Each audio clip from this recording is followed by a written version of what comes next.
ليوم صب فنجال الفخر من دلة الرسلان، ترى الفنجال الأول من نصيبك وانت قهوي به. أنا وشلون مفخر في مواقف على برهان، فابن عم سوات السيف بينت مضاريبه. من أفواه النشامة ماخذ الأمداح بالصفان، خذاها بالقبال السمح والتكريم والطيبة. هذا محزن بني عمه، هذا المحزام المليان، هذا اللي ربعه انحان اللزوم الحار تدعيبه.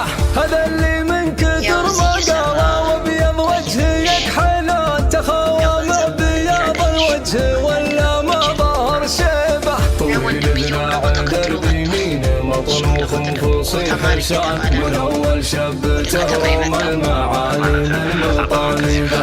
عدي من ذكره ينومس بفعله يرجح الميزان، ليعد وزحون القوم بان وبان ترتيبه. على بابه يرحب بالضيوف ويخلي المرحان، هذا ضيف يودعه وهذا ضيف يهلبه. اليوم انك نصيته وانت من هم الزمن بلشان، بترجع والساعد قدمك هلا يمطول الغيبه. ليا ثقلت علامتني نصيت بهمي بليهان، مدامه حي قل الوقت جيب اللي تبى تجيبه.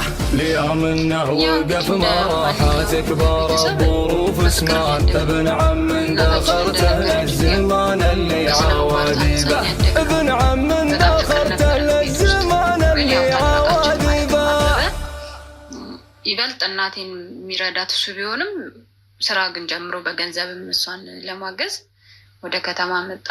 ቀጥሎ ያለው ግን ተደብቆ ነው የመጣው፣ ማለት ሳናቅ ነው የመጣው።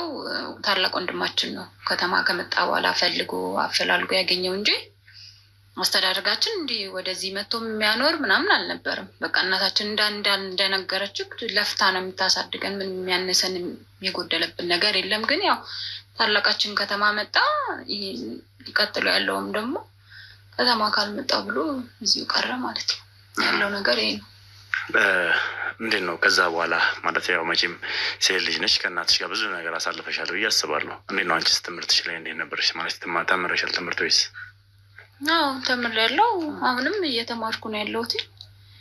እናቴ ያው ምንም ያጎደለችብኝ ነገር የለም። ግን ሞር ደግሞ አሁን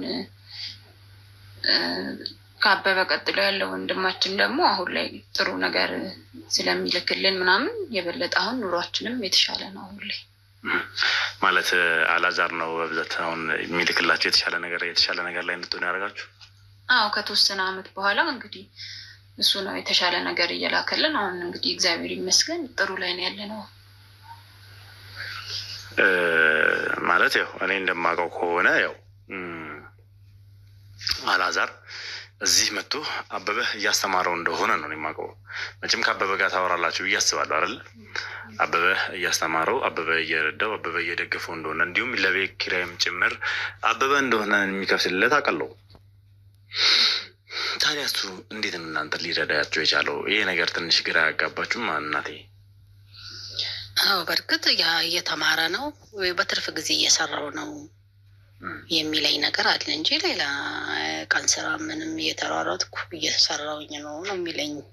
ትምህርትን ተማር፣ ልብ ገንዘብ ለምደክ ደግሞ ወደ ትምህርቱ እንትን እንዳትል ወደኋላ እንዳትቀር እያልኩ እመክረው ነበረ። አይ ሁለቱንም እየሰራው ምንም ችግር የለም ይለኛል እንጂ ሌላ ነገር ያው ትምህርቱንም እየተማረ ጎን ለጎን እየሰራው ነው ቁጭ ከመል ባለችኝ ጊዜ ያለኝ። እንግዲህ እስኪ የልጆቹ ባህሪ በልጅነታቸው ምን ይመስል ነበር? የአበበም ሆነ የአልዓዛር ባህሪ በልጅነታቸው ምን አይነት ባህሪ ነበራቸው? አዎ